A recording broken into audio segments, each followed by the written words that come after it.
नमस्कार, श्रावणीज किचनमध्ये आपले स्वागत आहे। आज आपण बनवणार आहोत साबुदाण्याची खिचडी। उद्या एकादशी पण आहे आणि आता श्रावणही सुरू होईल म्हटल्यानंतर आपल्याला खिचडी तर परफेक्टच यायला हवी। यासाठी मी तुम्हाला पुढे 3 ते 4 टिप्स सांगणार आहे ज्या तुम्ही आवर्जून पाळायच्या आहेत। पहिली टिप अशी की साबुदाणे भिजवताना पाणी साबुदाण्याच्या थोडंसंच वर ठेवायचे, जेणेकरून आपले साबुदाणे असे मोकळे सुटसुटीत होतील। जर साबुदाणा चिकट झाला तर खिचडी ही आपली फसते, म्हणूनसाठी ही पहिली टिप। दुसरी टिप, साबुदाण्याची खिचडी बनवताना आपण तोंडी लावण्यासाठी अशा मिरच्या वापरतो। या मिरच्यामध्ये एक भाग कापून घ्यायच्यात, म्हणजे तिचा काप करून घ्यायचा आहे, जेणेकरून त्या आपल्यावर अटॅक नाही करणार।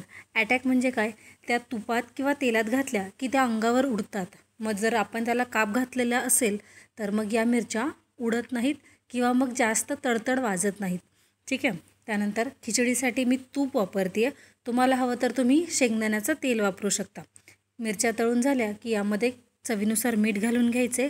आणि ही तिसरी टिप, आपण बटाटा नंतर घालतो, उकडलेला बटाटा, पण तो जर आपण तेलात किंवा तुपात, मी तूप वापरले, मग तुम्ही जर तो परतवून घेतला तर अगदी मस्त आणि भन्नाट लागतो।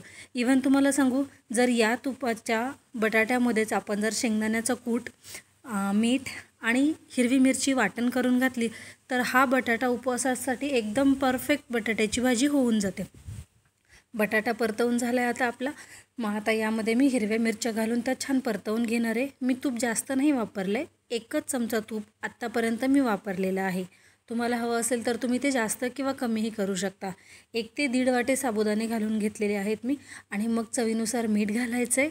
सुरुवातीलाच मीठ घालून घ्या, जेणेकरून खिचडी अळणी होणार नाही आपली, तिची चव अगदी मस्त होते।